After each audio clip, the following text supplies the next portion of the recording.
All right, hello and welcome, brilliant minds. It's Matty Adams. It is the first episode of the year, and I've got a really special one for you. So, the first couple days of the year, the last few days that I had off of work, I spent making a nice edited documentary for you guys. Because since I've gone live, I haven't done as many of the edited documentaries, so I'm going to get back into doing that more, making the really nice, highly polished videos for you guys.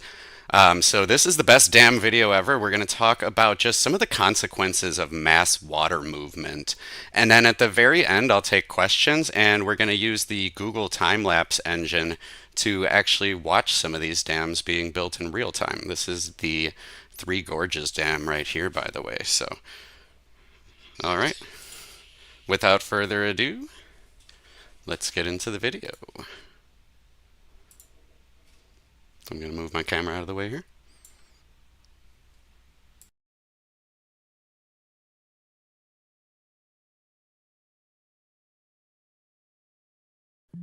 Hey there, brilliant minds. Welcome back. It's Matty Adams, the channel where I research stuff and tell you about it. Buckle up for part 3 of our epic global flood series. And a quick recap to get us fired up. In part 1, we uncovered the mind-blowing ancient cataclysms of the Younger Dryas.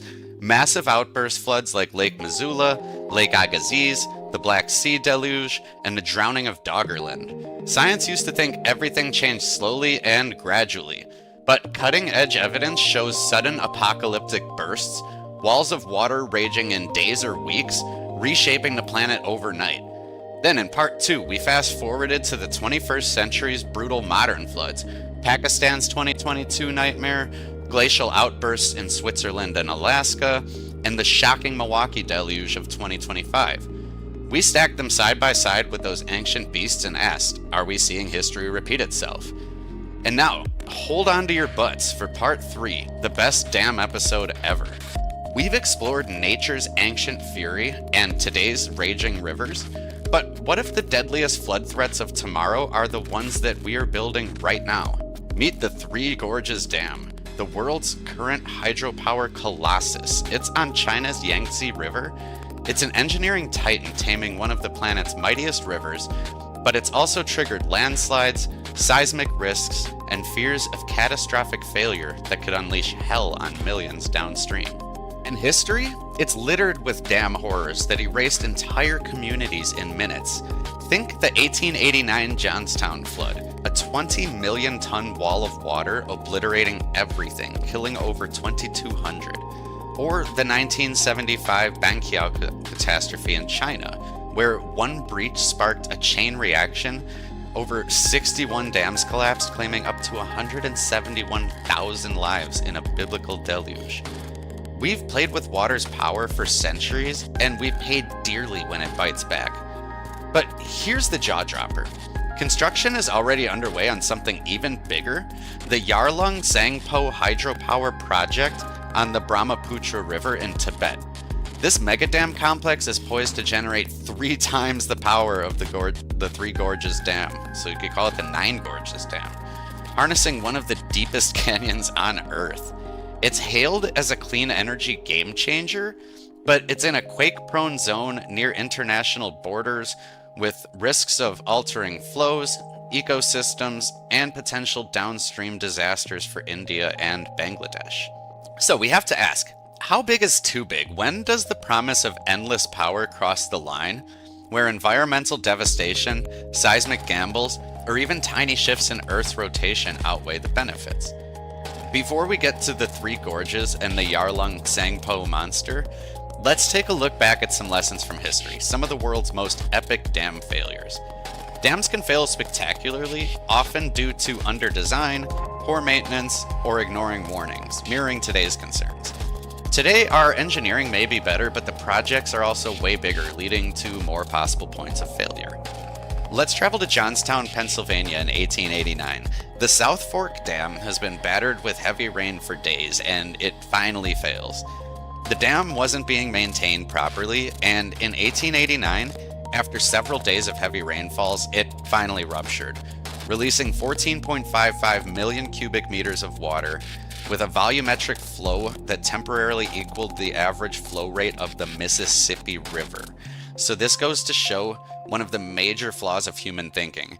Often, when we build things, we don't always consider the ongoing maintenance. And because of that, 2,208 people lost their lives in 1889. Or what about the worst dam flood ever? The Banqiao Dam, China, in 1975. Typhoon Nina dumped torrential rains on the Iron Dam, which was designed for a once-in-a-thousand-year flood.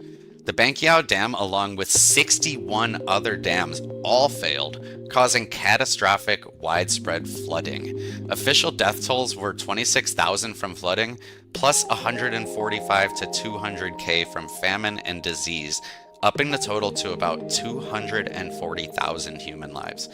A 30-foot wall of water raced at 30 miles per hour, wiping out towns overnight, much like some of the glacial outburst floods we have discussed in previous videos, but this one was made by man. Floods are bad, okay? I think we all know this, but the dangers of modern megadams go far beyond just flooding. Let's take a look at the Three Gorges as an example. The Three Gorges Dam didn't just block a river, it fundamentally changed the environment around it. Upstream, the fast-moving Yangtze was turned into a massive, slow-moving reservoir, flooding ecosystems, destroying habitats, and contributing to the collapse or extinction of several native species. The slower water traps pollution and sediment, it lowers oxygen levels, and it alters water chemistry. The new giant lake also created local microclimate effects. Higher humidity, more fog, slightly warmer nights, and small localized increases in rainfall near the reservoir. Downstream, the dam starves the river of sediment that once rebuilt riverbanks, floodplains, and the Yangtze Delta, accelerating erosion and harming agriculture and fisheries. Around the reservoir itself, the biggest ongoing problem is geological. Fluctuating water levels saturate steep valley walls and increase groundwater pressure, and destabilize already fragile slopes, leading to thousands of landslides and occasionally even small earthquakes. While the dam technically redistributed enough mass to slow Earth's rotation by a few microseconds, that effect is functionally meaningless. The real consequences are local, environmental, and ongoing, not planetary. But let's not act like a small alteration in the Earth's rotation is negligible, especially if there are plans for a dam 3 times larger, and we'll get to that in just a little bit. And as a fun bonus, so far we've talked about how dams have unleashed some of the history's worst floods, like Banqiao and Johnstown, wiping out entire towns in minutes. Since we're talking about humans altering water on a level that can alter the entire planet, let's talk about the crazy levels of groundwater that we have extracted. So between 1993 and 2010 alone, we extracted enough water from the ground to raise sea levels by 6 millimeters and shift the North Pole eastward by nearly 31 inches or 80 centimeters. That's more impact on polar drift than melting glaciers in some periods. Hotspots like Northwest India and Western North America are the biggest culprits. In the longer term, we are essentially taking water from the ground and we are moving it to the oceans, unbalancing Earth like a wobbly top. So next time someone says humans can't affect the planet, tell them that we've already changed its tilt. Alright, now let's talk about the biggest dam project ever conceived, the Yarlung Tsangpo Hydropower Project. Planned high on the Tibetan Plateau on the Brahmaputra River, planned to generate a staggering 3 times more energy than the Three Gorges Dam. This dam will harness one of the deepest canyons on Earth. It's hailed as a green energy game changer, but in a quake-prone zone near international borders with risks of altered flows and shattered ecosystems, and that doesn't even include political implications of impounding water that would have otherwise flown downstream to India or Bangladesh. As a quick side note, Ethiopia is having similar political problems with its Grand Renaissance Dam. The water that flows from the Blue Nile eventually reaches Egypt, and Egypt already has a very dense population on its tiny strip of arable land, so they have voiced serious concerns if Ethiopia fills the reservoir too quickly. Ethiopia has so far avoided large-scale conflict by slowly filling the reservoir in stages, but over time it will likely not matter too much, and Egypt could still end up in water trouble. So just something else to think about there. Besides environmental and orbital rotational changes, did anyone have water wars on their bingo card for 2030? Buckle up. If the Three Gorges Dam can cause micro shifts in our rotation and draining groundwater is altering our poles, imagine what something 3 times the size of the Three Gorges can do, and how all of these massive scale water changes by humans can combine to make larger effects. Think of tipping points and positive feedback loops. Let me know in the comments below. Do you think the new proposed Yarlung Tsangpo Hydropower Project is just too damn big? Should we have cities of 12 million people in the middle of the desert, draining groundwater and the few major rivers with dams? Do major laws or actions need to be put in place when it comes to new dams and groundwater access? Let me know what you think, and as always, thanks for joining me on this adventure and learning with me. Make sure to check out parts 1 and 2 of this series if you haven't already, and have a wonderful day.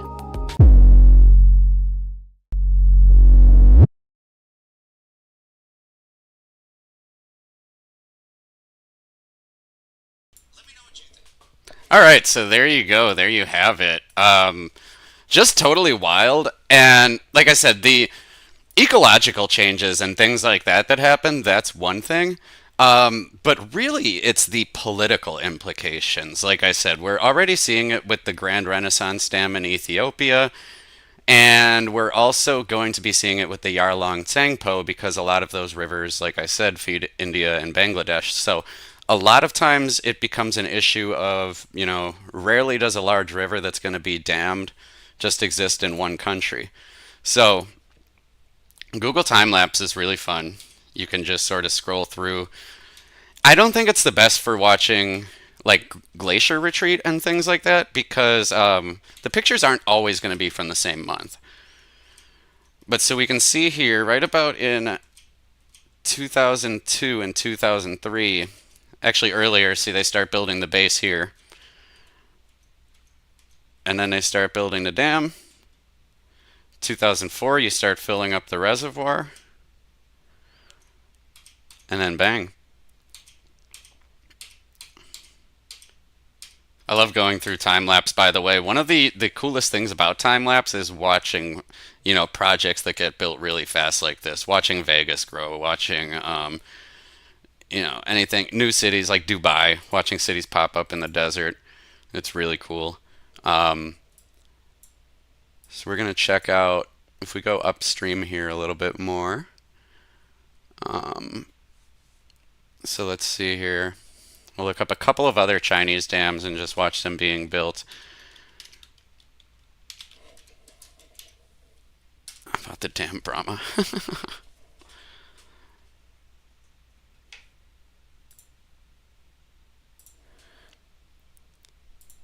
Wow.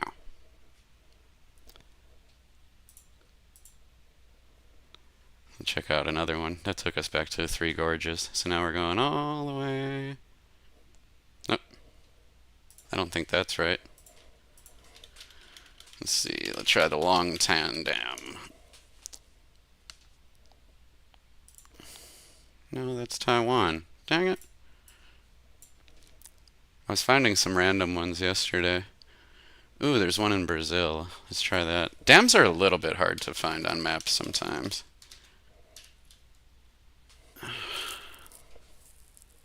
No, we're not going to Taiwan. See, Brazil. Maybe this will be right. Well, if I can't find another dam, we'll watch Dubai get built.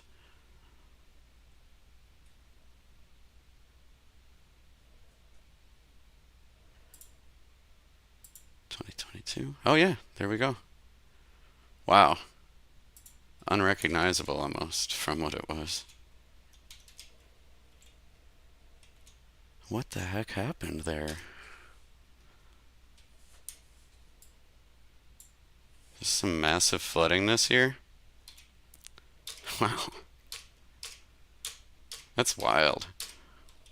But yeah, so I will be publishing that video that I just played. I'll be publishing that video in full for you guys. So I'll have that video up later this week. We'll do some shorts. And then, let me know in the comments what you guys want to talk about next week.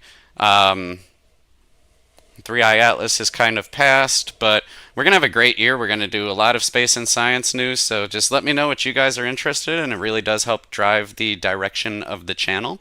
And thanks for